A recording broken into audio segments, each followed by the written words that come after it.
Hello, everyone, and a very happy new year. This is the forecast for January 2024. So I'm going to go through the sidereal transits and I'm going to look at the key themes for the month and the beginning of the year.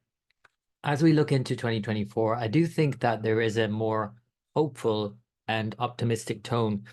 But before we get into the actual transits and how that might be impacting you personally, remember that I'm using sidereal and also that your circumstances, i.e., your dashes, your planetary cycles reflected in your birth chart and your location on the planet is going to make a big difference to any of these. So here's a few things to talk about. The year begins with Mercury stationing direct. That's great because Mercury, when it's retrograde, for most people, get at least a bit annoyed with it because life doesn't seem to be moving forward. It's perhaps forcing us, at least allowing us to review, to move back over something, to redo something. And when you do that, that's great. If you don't do that, it feels like, life is beating you up many times. But usually with Mercury retrograde, it's kind of like just the petty annoyances that really get under your skin, essentially. However, when that's also happening with other things that are more challenging, that can really, it's like the straw that broke the camel's back kind of thing. This Mercury retrograde is more complicated for sure. I mentioned this in the previous month's forecast that Mercury retrograde, together with Mars, especially between Christmas and New Year, was potentially challenging. You might have felt that yourself in your own, holiday period. If you were celebrating Christmas or not, you might have felt engaging with other people might have been challenging, or somebody might have had a word, somebody might have said something. This is Mercury Mars. Mercury's now stationing though in Scorpio, sidereal Scorpio, at the very end of the sign, and it will in a week's time on January 7th move into Sagittarius. So it's crossing over that juncture again between Scorpio and Sagittarius, and it will meet with Mars again by the end of January. So that's kind of further igniting something. Now, if something wasn't said on the 27th of December or thereabouts, with Mercury and Mars coming together with Mercury retrograde, it's likely then, therefore, that it will be said by the end of January. So think about that. Think about what it is that I possibly need to say to get it off my chest, but also, not to burn your bridges or to, you know, create problems. You want to be very mindful of how you're expressing yourself. Even with Mercury now moving forward in January, and by the end of January, as it conjoins Mars again in Sagittarius, we're really fueled and fired up by our beliefs. I think this, I believe this is right. I know what's right, kind of thing. That's very much Sagittarius. So we just need to be mindful of that by the end of the month. But again, like I said, Mercury stationing direct by the beginning of the month and the beginning of the year feels like a real sort of new, fresh beginning.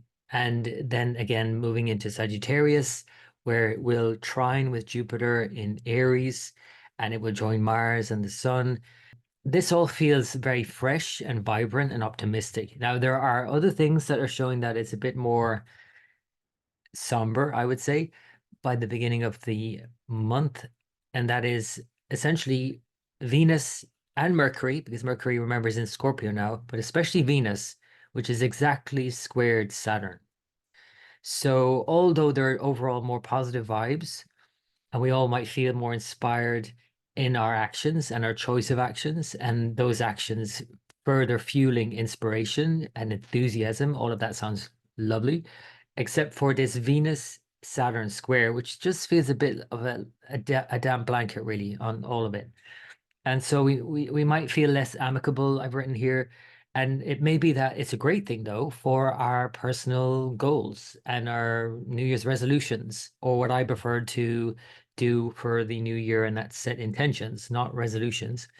So it's all great for that because it means that, well, I don't really care about you so much, or I don't really care about this relationship as much at this time, or I need to take a step back from this relationship at this time because I need to think about myself here. This is very much about what Aries, Leo, and Sagittarius are all about. They're very self-directed signs. They're fire signs. They're called the dharmic signs in Vedic astrology. So with Jupiter and Uranus in Aries and Jupiter about to station, which I'll talk about, and Moon in Leo, and all the planets now entering Sagittarius, we're all fired up essentially. And this is why when you add this Venus square to Saturn in, it kind of feels like we're so fired up that, I don't care about you.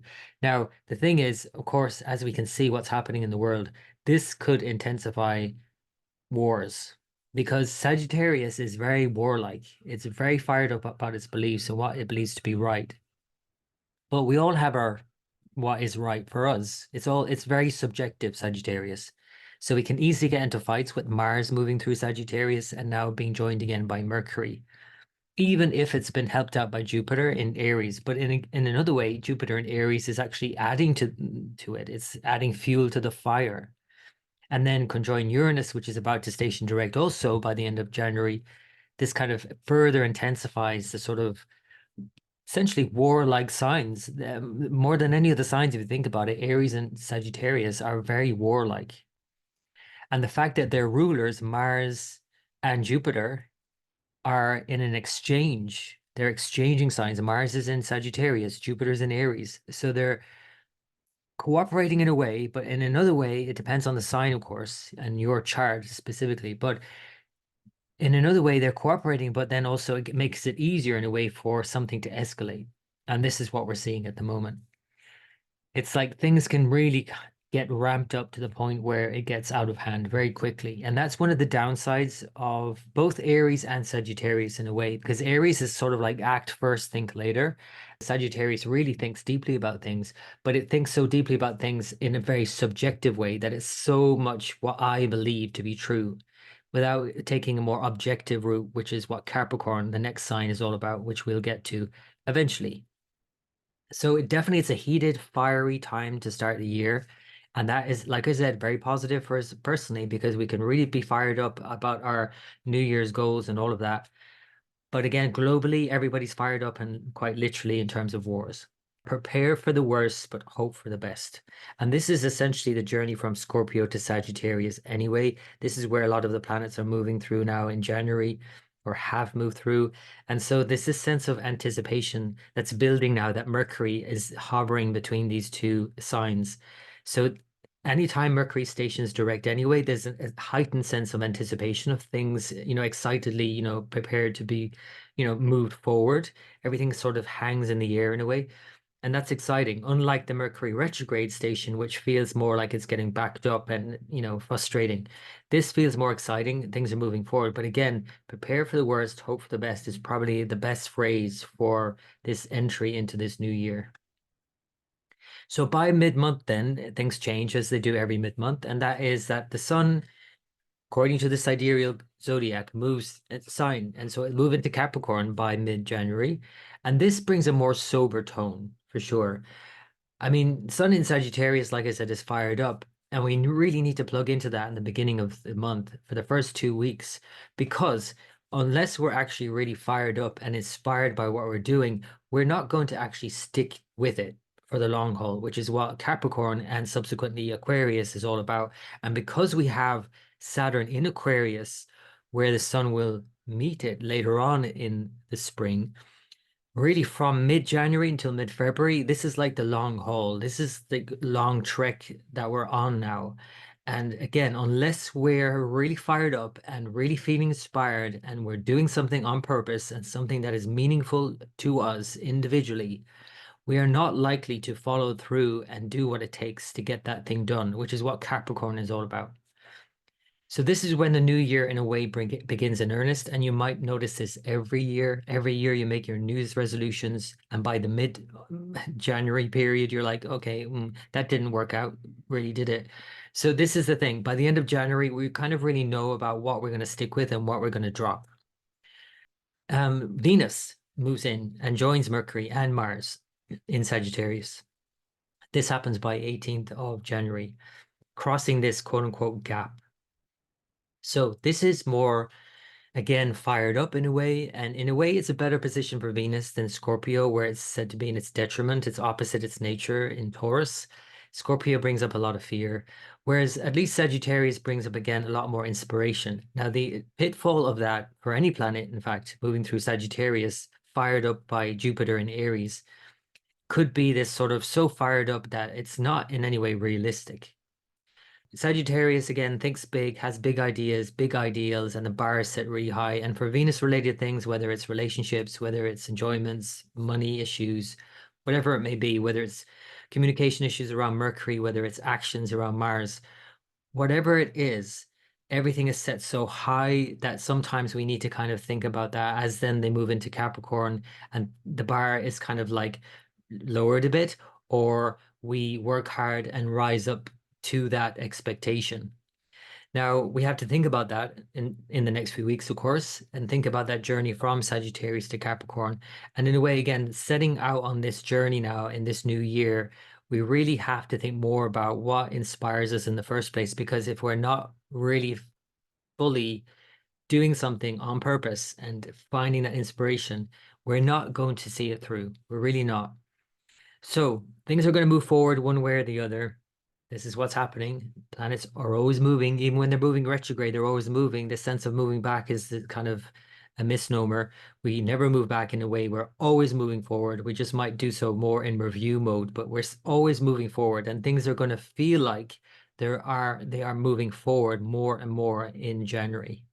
And that's because all the planets are moving forward. And by the end of the month, Uranus stations. So all of the visible planets and the outer planets, Uranus, Neptune, Pluto, are all now moving forward. And again, just maybe that flag, that red flag there to be mindful of by the end of the month, because if you're moving forward and gung-ho about everything, with Jupiter stationed direct by the beginning of January and Uranus stationed direct by the end, think about that Mars-Mercury conjunction by the 27th of January, especially, where again, you just might say something that you later regret. You might just be so forceful in what you're doing. It might be becoming like aggressive even. So think about that. And again, if we see that in the world in terms of wars escalating, we have to draw that back into our own life experience and see how we might be sort of getting carried away with things. And again, I'm not saying you shouldn't, you should feel inspired. If you can't feel inspired by these transits, when the hell are you going to feel inspired? These are really inspiring transits. But again, it's just overdoing it, which is Sagittarius. That's the tendency of Sagittarius, might say. It goes overboard many times. So a reminder that if you would like to go into this more in depth, because I write daily reports for patrons and I have written a monthly in-depth report of all of these transits that I've just mentioned there for patrons, you can join as a patron on patreon.com/timeline astrology. And you can actually sign up for a 7-day free trial and get access to this content and see if you like it.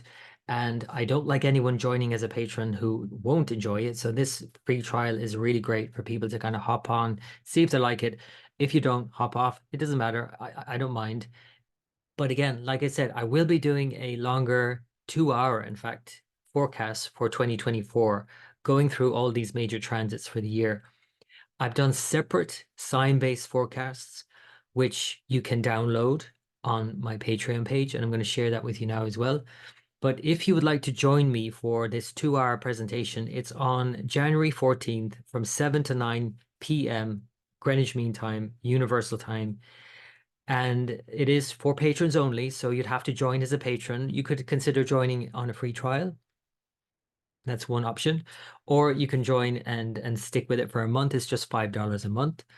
And for those who are patrons, you get the sign-based forecasts for the whole year. I've already recorded 12 sign-based forecasts looking at all the major transits for 2024 for each sign. So here you have all of the signs, sidereal signs, remember, and you can download them all. So that is the month of January and the beginning of 2024. I hope you enjoyed that. If you got anything out of that, please let me know below.